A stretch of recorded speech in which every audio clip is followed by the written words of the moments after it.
Hey everyone, how is everyone this evening? Hey everybody! I know, it's Wednesday already. I can't believe it. It's like this whole time is just flying by. Like, seriously, where's the time going? I don't think I have this right. Something is off just a little bit. Something. Anyway, it's Wednesday, y'all. Can't believe it myself.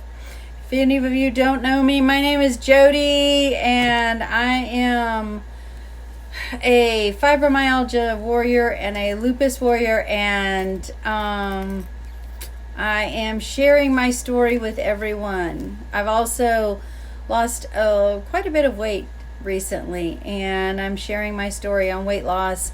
And today I want to come and talk about 10 mistakes that people are making when losing weight, and they're like so common mistakes.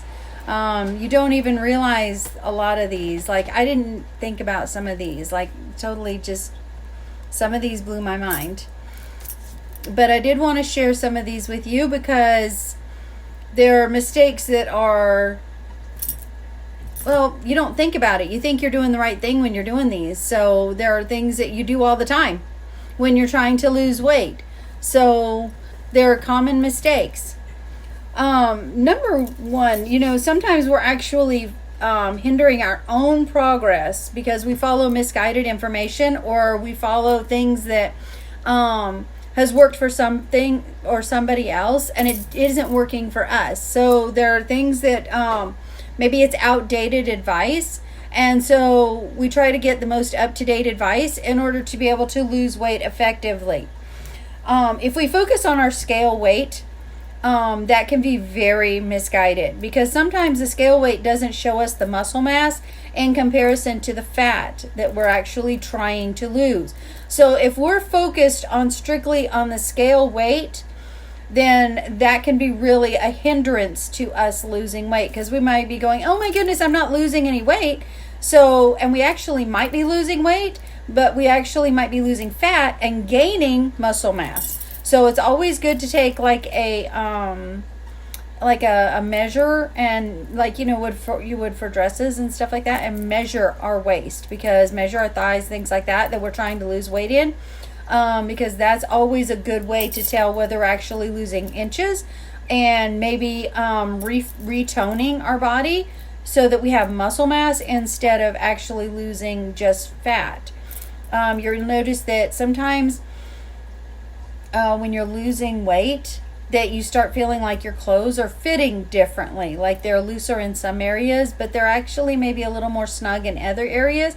Like if you're losing like maybe fat in your stomach, but you're gaining a little bit of a booty. These things, you are going to gain muscle mass, and that's a good thing.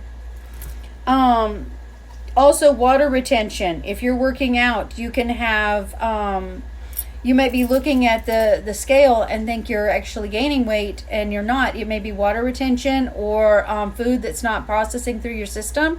So there's always about 4 pounds difference on water retention and retaining fluids and unprocessed foods that are still in your system.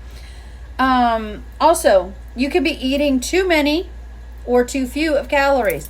Now, why is that important?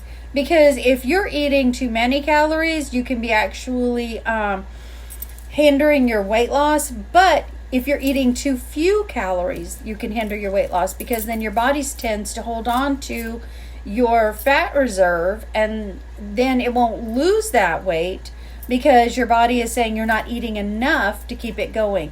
So you have to be really careful that what you're taking in is the proper amount of calories per day that you need. So like if you're like used to eating a heavy meal, and then all of a sudden you eat nothing but salads, your body's like, wait, what are we doing? Okay, I need to hold on to everything she's got, because I don't need to lose anything, because she must be starving herself. So your body has no idea what you're doing. So that's one of those things that you really want to watch. Not exercising or exercising too much. And why does that affect you? Well, exercising is definitely good because it minimizes the amount of lean muscle that you lose, It boosts your fat loss and prevents your metabolism from slowing down. But excessive weight loss and excessive exercising impairs the production of the adrenal hormones, and that regulates your stress response. So you want to make sure that you're exercising the proper amount, and it's always good to look it up or talk to your doctor about it before you start losing weight. Ask him for a good weight loss program, and also make sure that you talk to him about the proper amount of exercise. Hey, John King, how are you? Because you want to have the proper amount of exercise. Hey, Ron. If you don't exercise enough, or if you exercise too much, you can be causing problems with your weight loss program. Also, you want to, if you are choosing low-fat foods, always properly watch the sugar. Because like if you are eating a low-fat food, a lot of times they add sugar in there to improve the taste. So like if you eat 1 cup of low-fat fruit-flavored yogurt, it can contain 47 grams of sugar. And 47 grams of sugar is comparable to 12 teaspoons.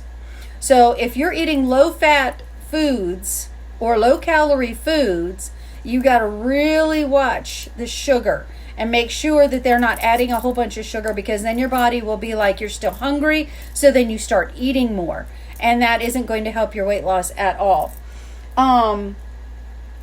Overestimating how many calories you're burning when you're exercising, because a lot of times we have a tendency to overestimate our calorie that we're burning, and like we'll think we're burning like 800 or so calories, and technically we've only burned about 200 to 300. If you exercise really, really hard, you want to like measure how many calories that you're burning. And the reason you want to do this is because like if you're thinking I need to lose so many calories during exercise and you're not losing that, but then you add it back in your diet, then you're going to like you're not going to equal out in your calories what you're burning off, and that's huge. Okay, not eating enough protein. Now, not eating enough protein is massively huge. I learned this recently, and like in doing some further research, it was really amazing, because if you protein will reduce your appetite, it increases your feelings of fullness, on top of the fact that it decreases your calorie intake. It increases your metabolic rate and protects your muscle mass from depleting. So if you're actually taking in enough protein, then your body is helping itself, and you're not going to lose muscle mass, and you're not going to continue to snack when you're not hungry. So it's very important that you take in enough protein. If you're not eating enough fiber helps you to benefit in your weight loss program, because fiber will help you to feel full, and it'll help you to digest the things that are already in your system and help you to pass those through.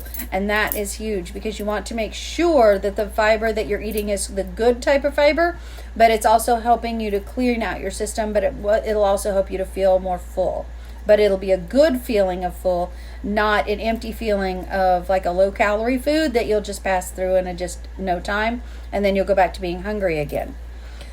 Eating too much fat. Like if you are on a keto diet, you got to be really careful that you're not eating too much fat, because if you're just eating too much fat, then you can feel more hungry a lot, and then you won't eat the proper kinds of fat.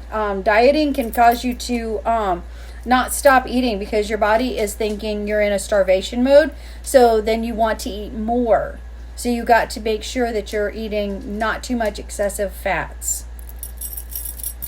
Number 10, if you eat and you're all of a sudden thinking, well, I need to cut back, and this one is really big, but if you're thinking you need to cut back, it's good to cut back on your foods. But if you're like starving yourself, like, okay, I'm not going to eat right now and I'm going to hold off, then what you can do is you're actually putting yourself into starvation mode. And if you like don't eat all day, and then later on in the evenings you start eating, what's going to happen is your body's in starvation mode. So it's like super, super, super hungry. And even though you eat, your body isn't going to feel full and satisfied, and it isn't going to feel like it's okay. In fact, what you'll do is you'll be again in starvation mode, and so you'll eat more, and you'll eat the more calories than you actually should be eating. If you're having unrealistic expectations, that is bad, because unrealistic expectation prevents you from sticking to your diet. Because if those unrealistic expectations are not met, the next thing you know, you're going to be like, oh, well, it didn't work anyway, so I'm just going to give up. Don't want to give up. You want to keep going. You want to make sure that even if you're not hitting the goal when you thought you would, reevaluate what you're doing, relook at what you're doing, relook at how you're doing it. Go and get some advice from your doctor and say, look, I was doing this diet and I needed to kind of like tweak it a little bit, because giving up isn't going to get you any closer to your weight loss. You want to keep going. You want to keep pushing forward. You got to keep doing it. You got to reevaluate, reassess, come up with a better plan, and then definitely keep trying. Don't quit. I got you. I believe in you. I know you can do it. And I have actually 5 more tips that if you're interested, you can have them. And just reach out to me and like and share this. And I love you guys. And I will see you guys tomorrow.